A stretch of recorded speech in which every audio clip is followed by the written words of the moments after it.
So đây này đâu khné thằng này khi bằng hai ca download camera record video nó lên screenរបស់ទូរស័ព្ទជាដំបូងខ្ញុំចង់បង្ហាញពីថា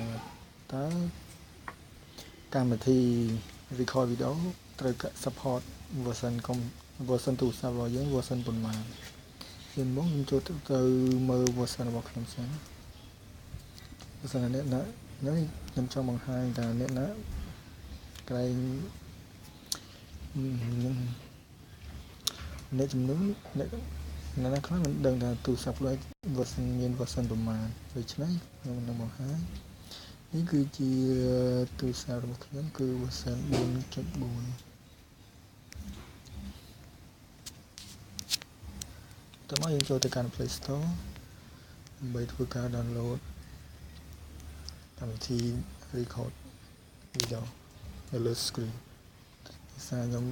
នេះឥឡូវនេះខ្ញុំបានកំពុងប្រើកម្មវិធី record លើ screen ដែរឈ្មោះថា Mobizen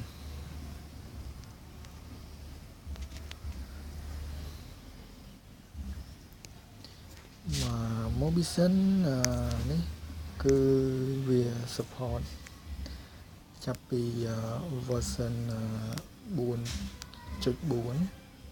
ទៅពេល 4.3 4.1 4.2 អីវាអត់ support ទេ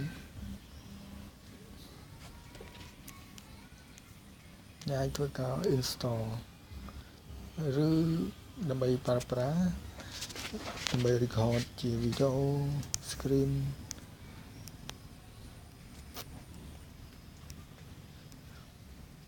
គឺកម្មវិធីគឺវាល្អអញ្ចឹងយើងអាច edit ក៏បានចង់ record upload ដើម្បីធ្វើការ upload video មើល video ទុក video ថត video game ជាអ្វីដែលតាមតម្រូវការរបស់អ្នកទាំងអស់គ្នាប៉ុន្តែ version ទាបវិញយើងអាចធ្វើការ search ថែមជាមួយការ record ខ្ញុំ search ពី record screen ចុះឃើញពួកនេះវា support version ពួកទាបទេពួកនេះវាអាច version ទាបតែជួនកាលវាត្រូវការ root ដែរពួក version ខ្លះវាអាចត្រូវការ root តែវាអត់ល្អដូចមួយនេះទេអត់ល្អដូច Mobizen ទេ Mobizen វាស្រួលប្រើ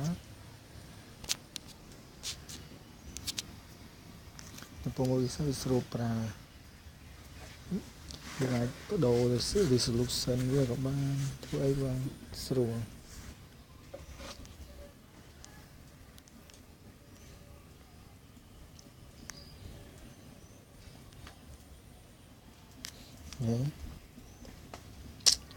អានេះយើងនិយាយថា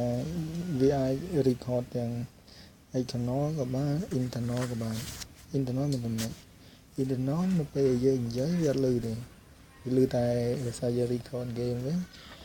យើងវា record តែក្នុងទូរស័ព្ទដៃទេតែពេលយើងនិយាយចឹងអត់ឮទេហើយ external មួយ internal ទៅពួក internal វិញនៅពេលយើង record លេង game នៅពេលយើងនិយាយវាឮព្រមគ្នាអញ្ចឹង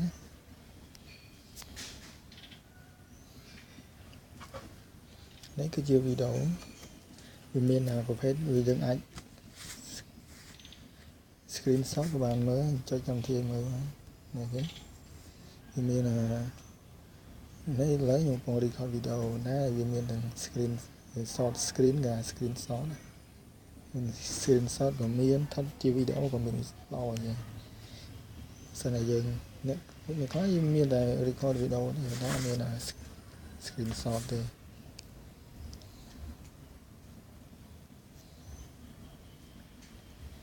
យើងអាចសូឈ្មោះយើងក៏បានយើងអាចធ្វើការសិតនៅលើ setting ក៏បាន